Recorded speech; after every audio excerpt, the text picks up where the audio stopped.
If God genuinely wants you to be with someone, He will give hints that no one else sees.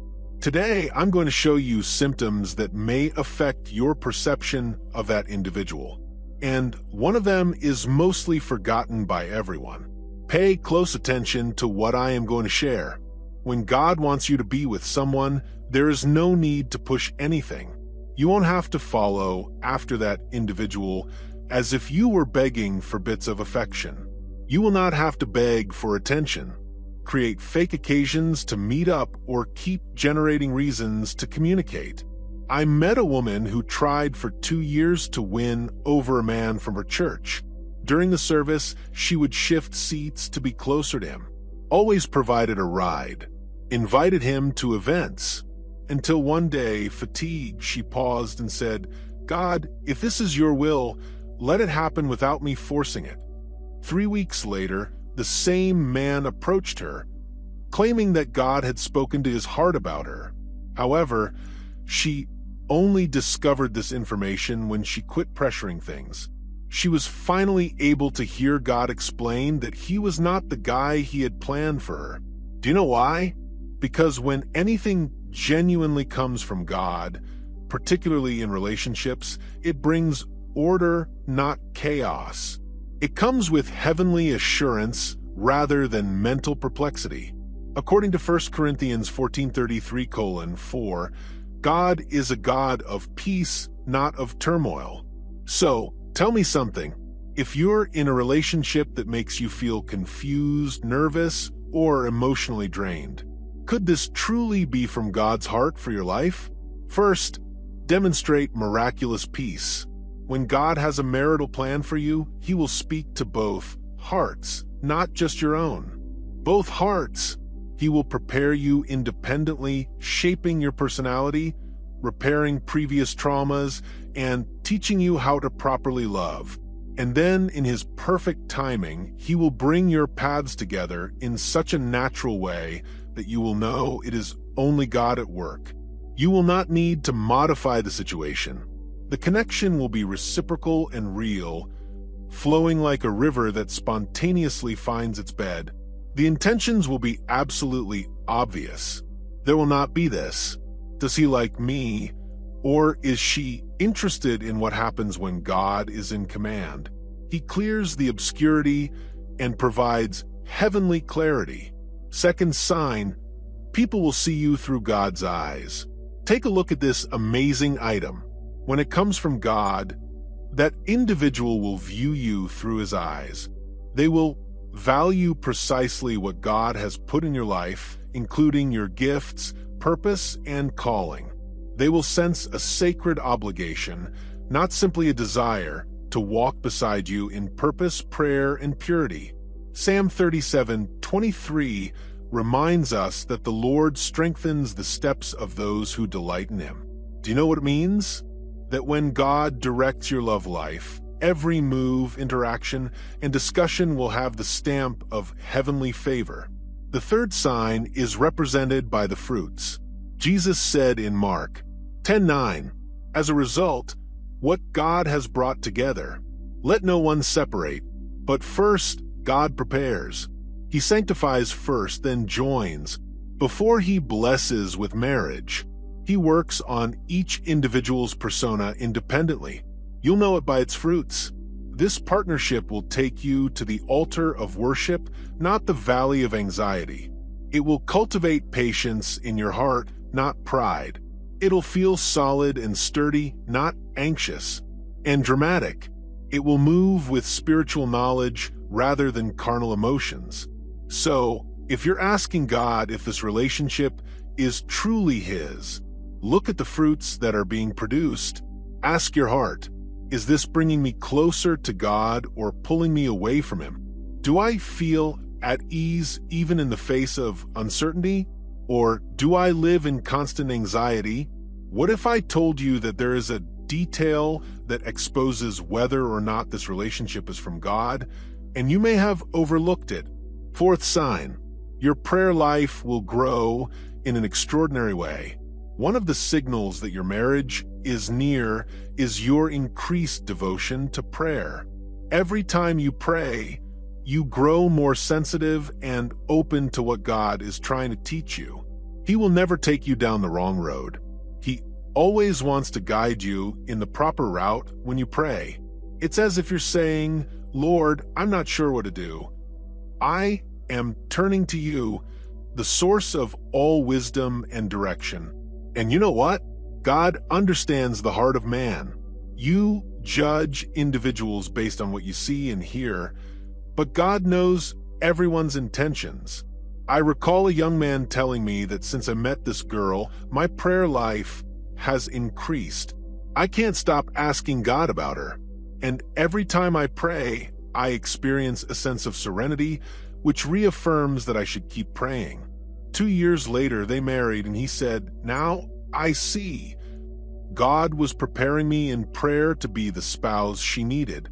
Fifth sign, supernatural patience. Another major clue is a significant increase in your patience. Patience is a fruit of the Spirit. Galatians 5:22, God will not rush you. Marriage necessitates an extra level of patience, which God will bestow upon you as a gift. When God prepares you for genuine love, He also works on the other person. As you develop in patience, faith, and character, He molds the heart of the person who will be your life companion. It's a simultaneous process of sanctification, passion, and preparedness. Sixth sign, divine complementarity. When you eventually meet, when God aligns your paths, it will be like two jigsaw pieces that fit perfectly. It will not be forced. It will not be painful. When it comes from God, it will be natural and calm, as confirmed by the Holy Spirit. You will complement each other supernaturally. Where you are weak, another person will be stronger. Where they have restrictions, you will receive goodies. It's not a coincidence. It's divinely designed. God does not bring together individuals who are equal. He surrounds Himself with individuals that complement one another in His mission. What? I'm going to tell you now which point causes the most misunderstanding, even among experienced Christians. Supernatural confirmations under the seventh sign. When God desires you with someone, He will show you dreams, visions, and spiritual confirmations that defy human reasoning. You could have a dream about this person before you meet them in life. You can receive prophetic words that precisely match what's going on in their life. You may sense things about them in your soul that only the Holy Soul can reveal. This is not cheap mysticism. It is how God works when He wants to affirm His will supernaturally. He did this with Joseph in Egypt, revealing dreams that had come true. He did this with Daniel, giving him visions of the future, and He can do the same with you. But take caution. Not every dream or feeling is from God. That is why you must test the spirits. As the Bible states in 1 John 4 verse 1, God's confirmations will always be consistent with His word, never guiding you into partnerships that violate biblical principles. I know a couple that met in just this way. He had a dream about a woman with curly hair singing at a worship service. He'd never seen this woman in his life. 3 months later, a new girl joined the church. Curly had joined the worship team as she sang. He even recognized the voice from his dream. They spoke and realized she had relocated to the city precisely 3 months prior. He had the dream today. They were married for 8 years and served together in ministry. The eighth sign of confirmation comes through Christ's flesh. Another thing you'll notice when it comes from God is that your family and spiritual friends will affirm this relationship. I'm not talking about carnal folks who just consider beauty or financial position. I am referring to spiritually grown people who understand how to discern God's will because God confirms His will via the body of Christ. He offers evidence via those who walk with Him and recognize His voice. If all of your spiritual gurus are concerned about your relationship, pay heed. It might be God communicating through them. Ninth sign. God's presence multiplies, and while you're together, you'll discover that it grows stronger rather than weaker. You will want to pray, study the Bible, and serve God together. The partnership will expand your anointing rather than divide it, since two is greater than one. If one of them falls, the other can assist them get up.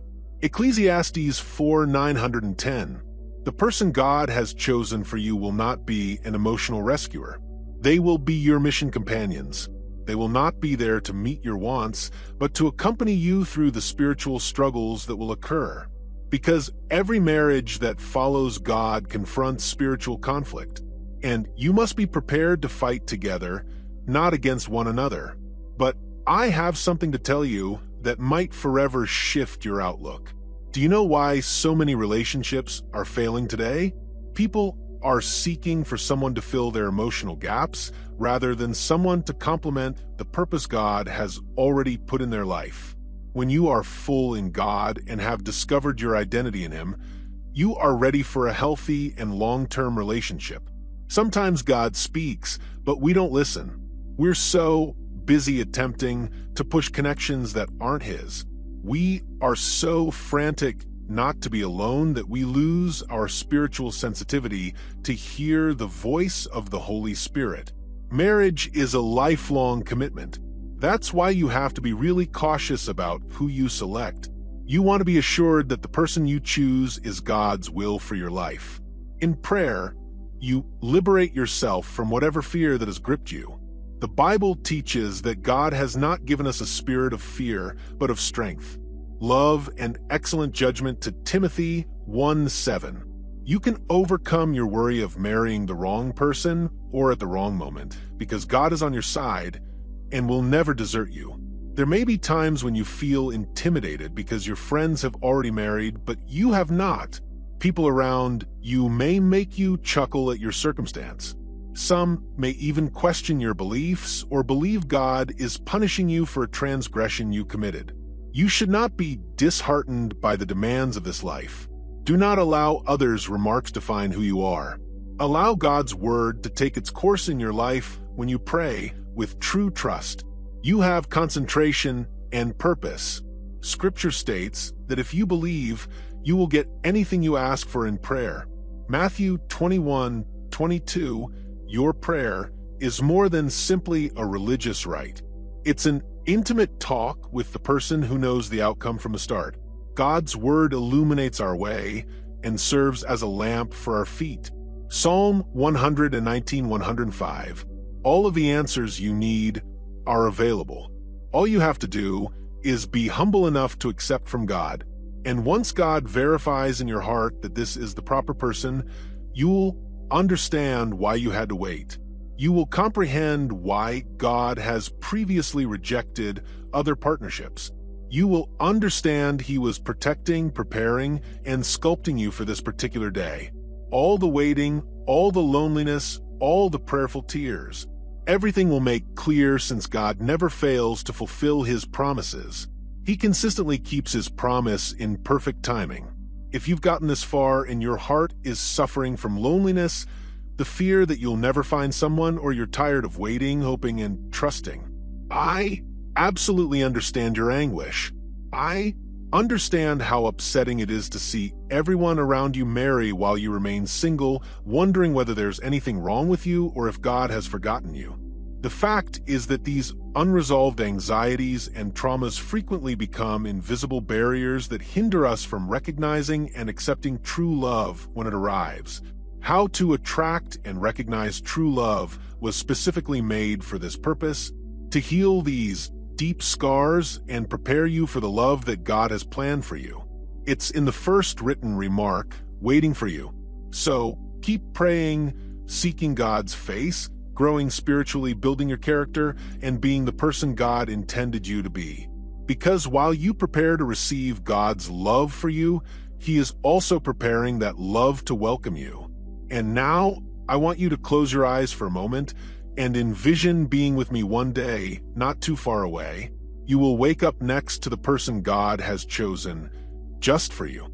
Every morning, you'll pray together, praising God for waiting in His timing. Your children will grow up in a family where Christ is central, where love is more than a feeling, but a daily choice to glorify God through marriage. You will gaze into that person's eyes and say it was worth the wait. It was worth trusting. It was worthwhile to believe that God had planned something better than I could have imagined. And in that time, you'll realize that all of the signs I taught you today were more than just hypotheses. They represented God's promises being fulfilled in your life. When God wants you to be with someone, He does not leave things up to chance. He'll affirm it in His own unique way. He will harmonize the conditions, prepare hearts, and sustain relationships across all stages of life. But you have to stay close to Him. The more closely you walk with the Lord, the simpler it is to detect what actually comes from His hand. And you won't be bewildered when He introduces that individual into your life. You will experience great tranquility. You will be spiritually prepared and have a deep heart. You will just know that your relationship is in God's hands. There is no safer location than that. Trust the divine process. Trust God's timing. And most importantly, believe that the one who started the good work in your life will see it through until the day of Christ. Jesus, the love God has prepared for you, is more than simply a friendship. It is a ministry. It is a heritage. It's a love story that will raise His profile for centuries. This is the standard God has set for your life. This is His plan for you. And when it arrives, you'll realize it was worth every day of waiting. If this material has impacted your path and you feel it deserves to reach more people, you can help this channel in a very easy way. Simply click the thanks button below the video to make a donation. Any gift, however small, goes a long way toward keeping this area alive. Even if you can't right now, your presence here is already a tremendous blessing. I'm grateful to have you along.